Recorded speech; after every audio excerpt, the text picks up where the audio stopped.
There have been some interesting Shiba Inu updates that seem to suggest that something huge is coming soon.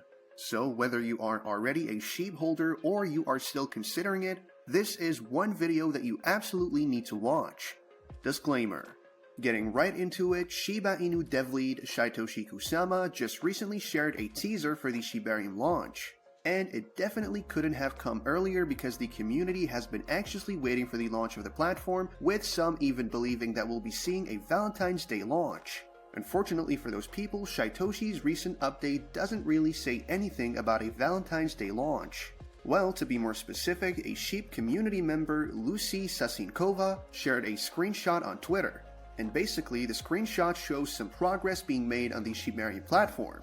Shytoshi has already started testing algorithms, which seems to insinuate that a launch is near. So that Valentine's Day launch might be possible, but it is important to remember that the dev team has not explicitly announced this. Another hint we got came from @SunshineShib on Twitter. The Twitter handle posted a screenshot of a message that Shytoshi posted on Discord. And that message was basically Shytoshi explaining why he changed his geolocation status on Twitter to the Situation Room. For those who don't know, the Situation Room is a room in places like the White House or a military base where important decisions are made. According to You Today, he explained that he was working on the final details before launching Shibarium. He also told someone with alias Seko, apparently a dev member team, that they should expect a year recap that outlines wins, errors, fixes, lessons, and also docs that explain in full where we are and where we are going so that we can move forward with Shibarium FUDless. The bottom line here is that everything seems to be going according to schedule, but once again, remember that the Shiba Inu dev team has not revealed what the schedule is. It is important to remember this so that even if Shibarium doesn't get launched on Valentine's Day, we won't get too disappointed. That said, I guess we can be encouraged by the fact that the launch of the Shibarium beta seems closer than ever. Speaking of Shibarium launch timeframes, another Shiba Inu influencer recently dropped an interesting hint. They posted the picture of a Shiba Inu dog on their Twitter handle with the caption as, "If the Shibhot sees its shadow, does that mean 6 more weeks until Shibarium?" Once again, this is not a formal announcement, but some people do think that he is trying to say that Shibarium will be launched in 6 weeks, which would cancel out the Valentine's Day launch prediction. Whatever the case though, one thing is for sure, and that is that a number of Shib holders have started getting impatient. Shibarium was supposed to be launched last year, but we are already in the 2nd month of the new year and it hasn't been. Hopefully Shytoshi's moves, which we just talked about, mean that we will be getting Shibarium soon enough and things can start happening for real. If this is true, then you might want to get into Shiba Inu as soon as possible, but this is not financial advice. However, as you ponder on that, you might want to consider people who have made investments in Shib that made bank at the end of the day. For instance, 2 brothers from New York City literally turned a $7,900 investment in Shib to $9 million. Well, they didn't exactly turn it, Shib did the work. But you get the point, they invested a few $1,000s and were able to make millions. What's even more exciting about their story is the timing of it.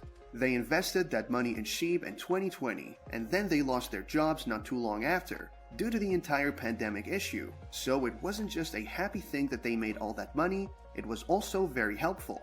A friend introduced them to the token, and they decided to invest just $200 each, adding up to $400. But as their investment continued to increase, they continued to add more investments until their initial investment had built up to $7,900, and in just a short time, they had made $1 million. Here's one of the brothers' reactions to that happening. "Oh my god, we woke up the next morning and it doubled. Then it went up to $700,000 and I told my brother it's going to hit $1 million. I kept refreshing my phone. The next day it happened. The day it hit $1 million, my mom and sister, they didn't think it was real." Now at this point you are probably wondering whether something like this is still possible. But who's to know? The crypto market is a wild thing and things can change in an instant. However, Shibarium is supposed to give Shiba Inu a boost, so tell us in the comments section, do you think Shibarium can make such gains happen again? Moving on from that, Bitcoin analyst Willy Woo recently noticed something interesting in the crypto charts. He posted a screenshot of the chart and then explained it, saying that a lot of stablecoins have been entering into exchanges during workdays alone, and most of those inflows happened across the US and Europe. So basically, institutions across the US and Europe have been purchasing a lot of cryptocurrencies, especially stablecoins. But what does it matter? Well, it could be that the influx of institutions is a sign that the crypto market is on the mend. If these institutions, which are supposed to have all the resources available to them to carry out proper research, are making their way back to the crypto market, maybe we should be taking it as a sign that things are about to get a lot better. Plus, with the amount of funds that the institutions have to pump into the market, their purchases could actually be what is needed to push the crypto market into a bullish run. Now, of course, this is just my opinion. Please consider sharing your opinion on this in the comment section. Do you think the influx of these institutions is a sign of things to come? As you answer that, let me also remind everyone that this is not financial advice. Make sure to do your own research. Anyway, speaking of crypto and large institutions, can it get bigger than BlackRock? Probably not. And yet, that very institution, the biggest custodian bank in the world, is looking to enter the crypto space. But before we get into that, this channel has a daily giveaway of 100,000 Shib. For a chance to participate in this giveaway, all you have to do is subscribe to this channel, like this video, and leave a comment below #ShibaInu. Good luck! Also, there's now a membership option on this channel. Becoming a member gives you access to a private group chat with me where we get to discuss crypto gems, finances, and success. If you are interested, hit the membership button. According to a report by Bloomberg, BlackRock and other financial organizations like Goldman Sachs are looking to launch projects in the blockchain space, expand their tokenization offerings, and also get into crypto custody. According to Crypto News, a person familiar with the situation at BlackRock mentioned that teams at BlackRock will continue to investigate the use of digital assets in capital markets offerings. BlackRock is also focusing on stablecoins, permission or private blockchain, tokenization, and crypto assets. BlackRock also partnered with Coinbase Global Inc. in 2022. The duo signed an agreement to make it simpler for institutional investors to handle and trade Bitcoin, Ethereum, and other cryptocurrencies. There's one more quick thing that we need to talk about, but if you found this really valuable, please drop a comment and share this video with friends. It really helps with the YouTube algorithm, thus helping me to keep increasing the quality of the videos. Finally, crypto critic Charlie Munger is receiving backlash from the crypto community for an opinion he recently shared in the Wall Street Journal. For those who don't know, Charlie Munger is a 99-year-old American billionaire and is also Warren Buffett's right-hand man. So, considering that Buffett doesn't think much of crypto, it is no surprise that Munger doesn't as well.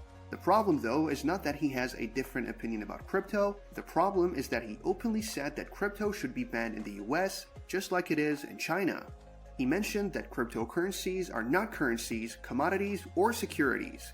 He considers them a gambling contract instead, and so thinks that a ban would be the best move by the US government. Well, Twitter immediately went agog with people basically tearing Munger apart for saying what he said, and many made sure to take digs at his age and the fact that he shouldn't know much about technology.